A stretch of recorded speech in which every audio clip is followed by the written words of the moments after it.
informasi dan inspirasi. Terus satu. Halo, ketemu lagi. Senang banget bisa ketemu lagi di podcast RRI Bandar Lampung. Tiada hari tanpa berkarya. Sehat ya, semoga sehat-sehat semua untuk kita semua. Dan kesempatan kali ini kita juga nanti akan ngobrol-ngobrol. Ada narasumber yang ini biasanya nginterview orang, tapi kali ini kita akan ngobrol-ngobrol ya. Kita balik nanya ya di kesempatan kali ini.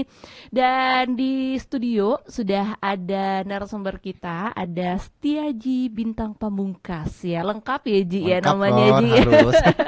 Dia ini adalah jurnalis. Bisa dibilang jurnalis gak sih? Iya, pastinya ya. Pastinya ya. Basicnya dari jurnalis ya. Basicnya jurnalis, tapi juga merembet nih dari jurnalis ke radio, ke Iya. TV, kayak semuanya Belajar ya. dimakan ya Ji ya. Dan kalau sebelum kita ngobrol-ngobrol ke radio nanti atau ke TV ya, yang Oke, ini oke. juga ada basicnya jurnalis juga Iya. ya. Ini bisa diceritain nggak sih, kenapa kok bisa nyemplung nih di jurnalis itu gimana nih? Jadi jurnalis itu gimana sih? Iya, awalnya sebenarnya gue juga nggak tahu, kita kan sosiologi ya, dulu jurusan sosiologi. Gue kuliah di Unila, sosiologi yang Iya. biasanya kan kita itu penyuluhan, terus iya. Masuk survei ke gitu ya, harusnya ya masyarakat masuk ke yang by data masyarakat. banget ya Ji, Bener, ya. terus Bener.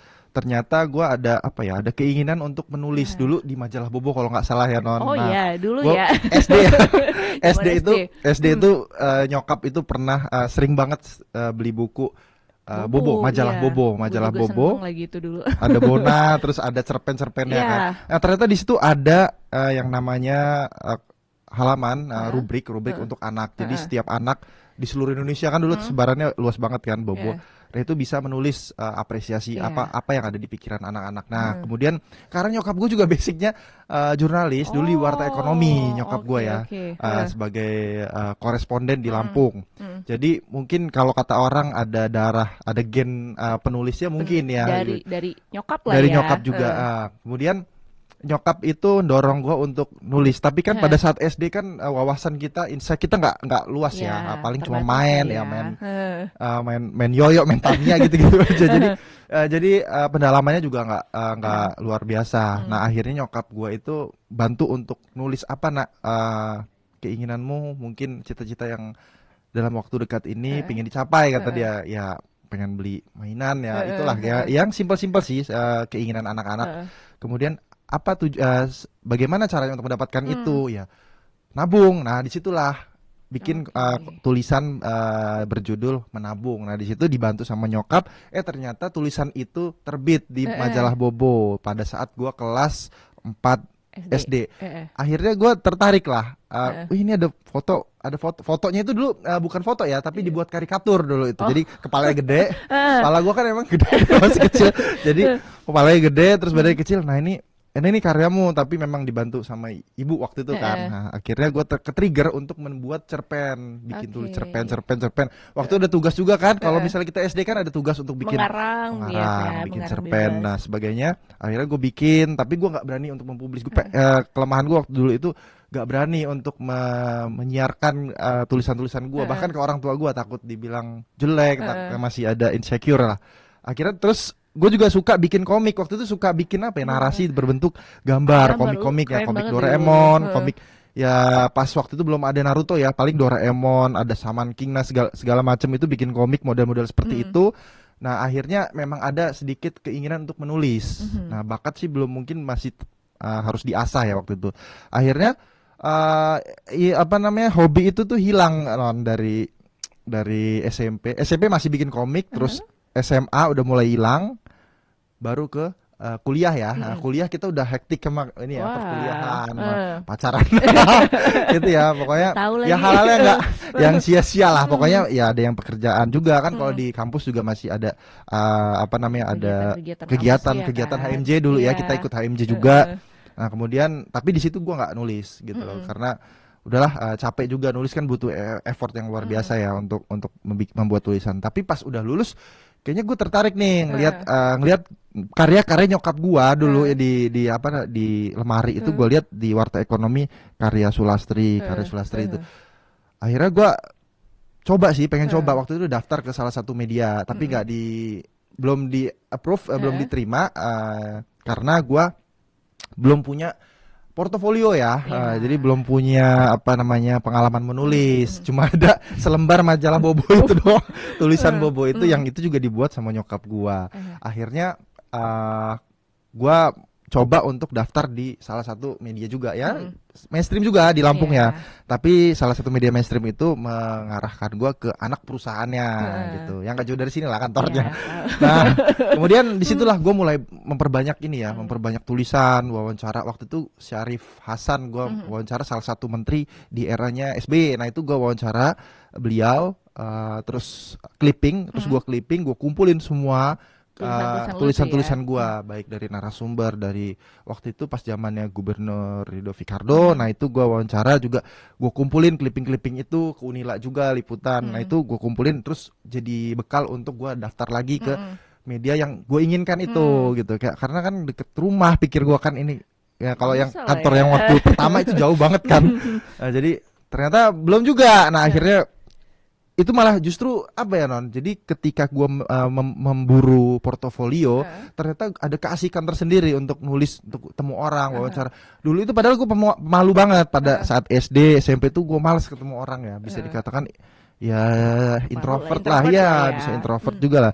Hanya segelintir aja sih gua ketemu teman-teman yang gue pilih. Tapi ketika jadi jurnalis ternyata gue bisa ketemu orang banyak, bisa melihat sikap-sikap orang terhadap kita. Jadi kita bisa apa ya, bisa memposisikan diri ya, bisa ngebaca juga. Oh ini jadi gue mengambil apa ibrohnya lah ya kalau bahasa ininya religinya. Nah jadi gue jangan sampai seperti itu. Jadi harus humble sama semua orang. Itu ilmu yang gue dapat pertama. Kemudian ya pastinya menulis ya, nulis. Akhirnya udah gue kumpulin tuh, balik lagi. Singkat cerita gue daftar lagi. Akhirnya diterima. Diterima, gue masuk ke pos politik. Nah, pos yang paling gue nggak suka sebenarnya politik itu Non. Agak Jujur. ngeri ya. Ya politik itu apa ya? Gue underestimate waktu dulu kan pos politik. Tapi gue diarahin di lembaga penyelenggaranya. Waktu itu gue liput Bawaslu, KPU. Nah kemudian baru semester kedua gue masuk ke apa namanya liput ke partai politik gitu. Jadi gue lama-lama akhirnya asik juga ketemu orang ya, gue akhirnya bisa memilih yang mana yang baik, mana yang buruk gitu loh, sama dari sikap-sikap orang yang gue temuin gitu. Bagaimana cara membujuk mereka untuk mengeluarkan data itu kan luar biasa ya, itu ada Kalau kita upaya. ada pendekatan sama seseorang itu kayaknya nggak bakal bisa Benar. dikumpulin, kan, Nah, gitu. akhirnya itu jadi ada rasa ya lama-lama terbiasa, suka ya. Terus ada ya bisa dibilang cinta sih sama menulis ya, jurnalis ya. Jadi akhirnya gua tekunin sampai sekarang. Ya sekarang gua di media yang sekarang ini yang mendapatkan banyak hal. Ternyata nggak cuma nulis berita, basicnya gue nulis berita cetak gitu Non. Lama-lama seiring perkembangan zaman ya, kita ikut masa transisi kan Non. Jadi dari cetak, kemudian ada online ya, sempat online juga kan. bahkan medsos sekarang kan itu dipegang broadcast juga gitu, karena media yang saat ini itu apa namanya ada grup ya, ada media grup yang punya banyak sekali platform-platform media. Jadi ya udah, jadi wartawan itu harus masuk ke ranah sekarang itu ada namanya era konvergensi ya. Jadi satu itu orang bisa dia. melakukan harus banyak semuanya hal. ya, Benar, mulai Non. dari mau media cetak Iya. ya, elektronik, semuanya kan kayak apalagi kan sekarang kalau kita ngomongin soal zaman kan, Benar. orang bangun tidur ngecek handphone. Iya, ya langsung kan? scroll. Langsung scroll handphone segala macam. Jadi mau nggak mau kita tuh dituntut juga kali Iya. ya untuk bisa lebih berkembang. Itu ada Betul. susahnya nggak sih, kan dari media cetak nih, Iya. terus bisa langsung ketemu sama, ya emang basicnya juga sering ketemu sama orang kan ya. Iya. Tapi kan kita kalau berhadapan nih kayak gini dengan kamera, dengan apa, itu kan gimana itu? Dari biasa di belakang layar, tiba-tiba harus ke depan layar itu pasti butuh effort juga dong ya. Iya, Itu benar. gimana sih? Ya tegang banget ya karena kita nulis itu kan cuma wawancara atau kita apa namanya janjian sama narasumber, terus datang di ruangan atau di biasanya doorstop juga, itu yang paling hektik, paling doorstop aja. Dan itu nyodorin HP untuk merekam. Kemudian kita tulis kembali pada saat misalnya kita punya basecamp atau balik ke kantor kita rekam. Tapi pada saat di era konvergensi ini kita dituntut untuk bikin apa namanya bikin video visualisasi gitu ya. Waktu itu di Lampung Pos itu ada namanya Lampos TV. Nah, Lampos TV itu di platformnya YouTube. Nah, jadi gua waktu itu sebelum di Lampos TV gua mulai ke online waktu itu. Gua sama ada kawan gua berdua itu dari kantor itu disuruh untuk coba kalian berdua bikin berita online. Nah, jadi ada dua orang pada saat masa transisi itu dari cetak berkembang ke online itu ada 2 orang yang jadi joker lah, jadi bisa kemana-mana, bisa ke semua kategori. Gue bisa masuk ke kriminal, gue bisa masuk ke politik, gue bisa masuk ke ekonomi.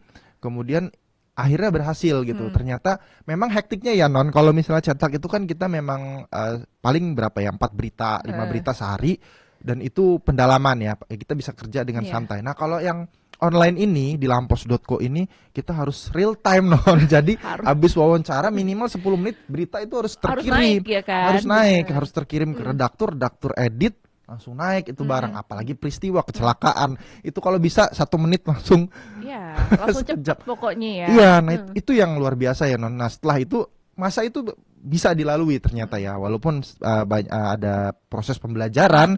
Gua harus belajar gimana cara memanage diri gua sendiri. Ini berita ini harus gue pecah karena menarik isunya. Ketika ada presiden datang misalnya, hal-hal yang kecil aja jadi menarik ya. Kalau presiden datang ke rumah kayu aja, datang ke satu restoran aja bisa jadi menarik. Terus kemudian mobilnya aja yang digunakan bisa menarik ya, kayak kemarin yang ngegasruk di ya itu jadi menarik, viral tuh ya. Jadi hal-hal yang seperti itu akhirnya gue bisa memanage. Kemudian pindah tuh berkembang lagi tuh. Jadi Lampung Pos ke Lampung Pos TV ya. Lampos TV itu di platform YouTube. Nah, sekarang PR gue adalah bagaimana bisa membuat berita dari cetak, online dan televisi. Nah, televisi ya sama kayak berita TV ya, ngambil gambar 5 detik, zoom out, zoom in ya, detail gitu kan. Terus kemudian ada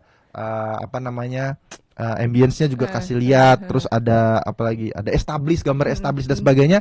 Nah itu akhirnya gue belajar juga sama SOT, misalnya wawancara sama waktu itu kepala Bulog Lampung dulu ya, pas impor beras waktu itu. Nah itu gue mulai di situ. Gue juga coba untuk reportase, live on tape, jadi LOT aja, jadi siaran tapi dia nggak live gitu. Nah akhirnya gue coba di situ. Nah ternyata bisa juga. Memang ya kerjanya hektik banget, bisa lebih dari 8 jam. Benar kan?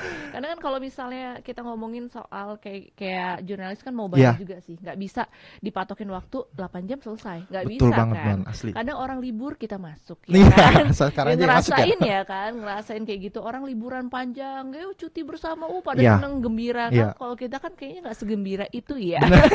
Menanggapinya kayak aduh gitu kan. Itu kan pastinya butuh perjuangan, butuh effort juga ya kan. Suka dukanya banyak banget ya.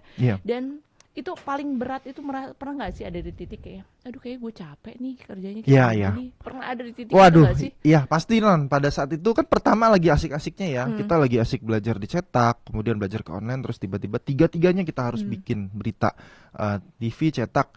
Tapi itu memang waktu itu bisa dibilang untuk TV itu sunnah ya.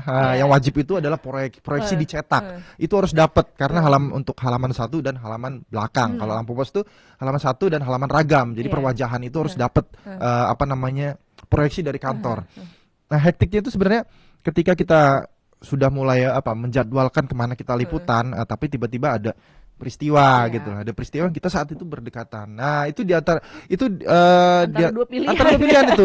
Pertama kita adalah jurnalis ya, ketika ada kecelakaan ini ada poin berita nih. Iya ada value-nya, kita kepanggil gitu. Ini jangan sampai nanti kompetitor dapat duluan gitu kan. Ada rasa keinginan untuk supaya Lampung Pos punya berita terbaru gitu kan. Di satu sisi kita udah janjian tuh, ada salah satu instansi juga ditungguin itu Non. Jadi habis liputan ini Pak, tapi kan gue nih berita nih, jadi gue sampai nunjukin ini tadi kecelakaan gitu.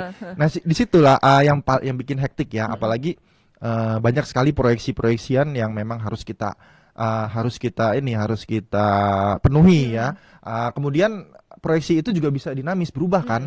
Namanya waktu itu politik kan, bisa dari pagi diproyeksi ini ke sini liput ini, tiba-tiba jam 4 bisa berubah, SK keluar misalnya kan. Waktu itu gue bisa nelpon sampai jam 11 tuh, gue nelpon ada salah satu pimpinan partai karena SK diteken pada saat jam 11 misalnya, jam 10. Nah itu harus ditungguin itu Non. Iya, nah itu pada saat gue merasa udah santai, jam 5 itu ternyata masih Masih ada ada kerjaan ada lagi, kerjaan lagi. Itu ya bukan kan? piket ya, Mas. Iya, beda Beda. Kalau jamnya piket ada kan. lagi. Iya. Bener, karena kan kita juga dituntut kalau misal orang yang kebanyakan kan dari pagi sampai sore udah selesai, ya sudah gitu. Iya. Tapi kan kita nggak bisa. Kita Kerja nggak bisa. kita juga walaupun udah di jadwal, kalaupun ada hal-hal namanya jiwa jurnalis ya, Iya. hal-hal yang kayak oh ini bisa nih buat berita nih Iya, ya. Oh benar. ini bisa nih Benar. giniin.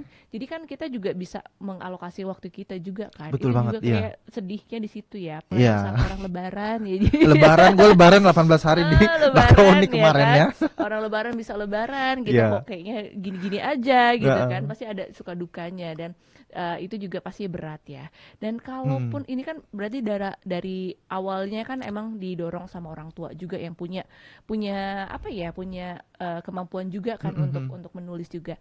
Nanti Iya. kalau seandainya anak mau jadi jurnalis dibolehin nggak sih? Ya gue bebasin ya. Gimana itu? Gue bebasin ya karena ngelihat karena apa ya sebenarnya sih enjoy jadi jurnalis ya, tapi gue nggak tahu anak gue nanti Nah, siapa pengen nggak dia jadi ngeliat pengennya bapaknya jadi kayak ustadz gini anak gitu. gue. Jadi bapaknya jadi kayak bapaknya. Nah, tapi semua orang sekarang bisa ya jadi jurnalis ya, Non. Bisa menulis Benar. karena kalau dulu zaman gue itu belajar itu harus sama empunya, sama Iya. dulu Pak Bambang Eka Wijaya. Benar. Kemudian ada banyak sekali apa namanya orang-orang yang patut untuk diserap ilmunya itu, Non. Tapi sekarang memang banyak platform yang bisa ngajarin ya, Non ya. Kalau kita juga buka tuh di Lampung Pos ada apa namanya LPEC buat lembaga pelatihan gitu kan. Nah, itu akhirnya semua orang bisa mengakses ilmu-ilmu jurnalistik ya, tinggal mau apa enggak, dan tapi dia harus memahami kode etik jurnalistik ya kalau mau masuk ke Pasti dunia. ada kode-kode etik juga yang harus Iya, dipahami. nah Cuman itu. kadang-kadang juga kan orang-orang yang banyak media-media online tuh kadang Iya. judulnya aduh ya Ya, clickbait terus clickbait ternyata ya kan, tidak ternyata tidak konfirmasi. udah nggak ada Betul. konfirmasi, udah nggak nyambung Iya. ternyata kan, cuman ingin menarik orang aja sih, cuman Betul. untuk baca kan, cuman melanggar beberapa kode-kode etik yang memang harusnya dijaga sebenarnya Iya, sebagai jurnalis, bener banget ya betul, kan. Non. Oke deh, ini kalau bocoran juga ternyata petani juga ya. Iya. Seru kayak nanti ngobrolin soal petani juga gitu. Iya. Tapi kita ngobrol lagi ya, kita lanjutin lagi. Ini kalau ngomongin soal jurnalistik kayaknya seru banget ya. Tapi nanti kita coba di lain kesempatan kita ngobrol-ngobrol lagi dengan Aji. Tapi Oke. ini ada poin lagi yang nantinya mau kita ngobrolin lagi sama Aji. Ini petani apa sih sebenarnya? Udah Petani, ya. jurnalistik iya ya kan, petani apa? Nanti kita ngobrol-ngobrol lagi ya. Siap. Dan jangan kemana-mana ya. Dadah, sampai jumpa. Kanal informasi